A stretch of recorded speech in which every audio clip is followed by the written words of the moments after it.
সালামুন আলাইকুম। আল্লাহর নাজিলকৃত কোরআন একমাত্র সঠিক পথ।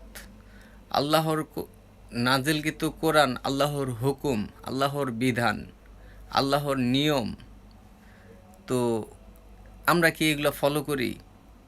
আল্লাহ আমাদের এই পৃথিবীতে কেন আনলো?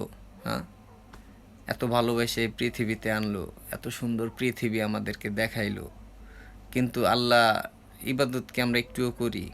আল্লাহ কি আমরা একটুও ভয় পাই?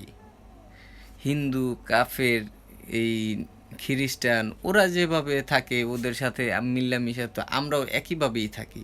তাহলে ওদের সাথে আর আমাদের সাথে পার্থক্য কোথায়?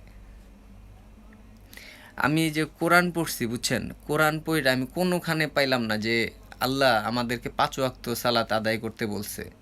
আমি কোরআনে পাইছি আল্লাহ 82 বার সালাত আদায় করতে বলছে, ঠিক আছে, কিন্তু 5 ওয়াক্ত, এই 5 ওয়াক্ত আমি কোরআনে আমি খুঁজে পাই নাই।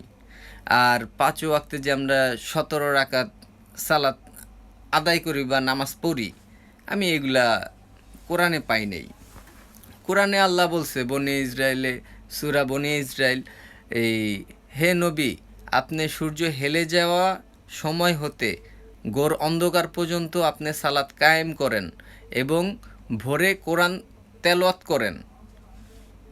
তো আরও বিভিন্নভাবে বিভিন্ন জায়গায় বলা আছে, কিন্তু 5 ওয়াক্ত সালাত আদায় করার কথা কোথাও নাই।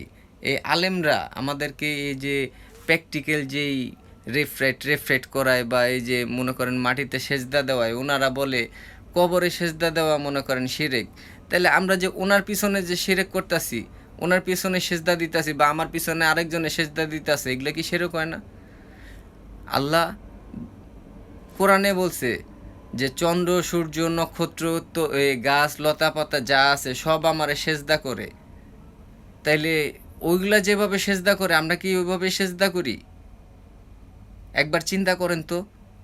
আল্লাহর আইন তো সবার জন্যই সমান। তো চন্দ্র সূর্য যদি সেজদা করে, আমরা কি চন্দ্র সূর্যর মতো সেজদা করি? আমরা কেন কপাল ঠুকাই?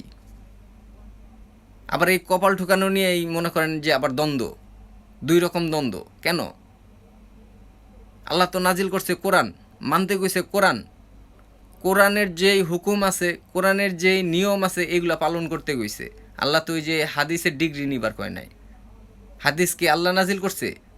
হ্যাঁ, নবীজির ওফাতের 250 বছর পর মনে করেন হাদিস নিয়ে গাড়াগাড়ি শুরু হইছে।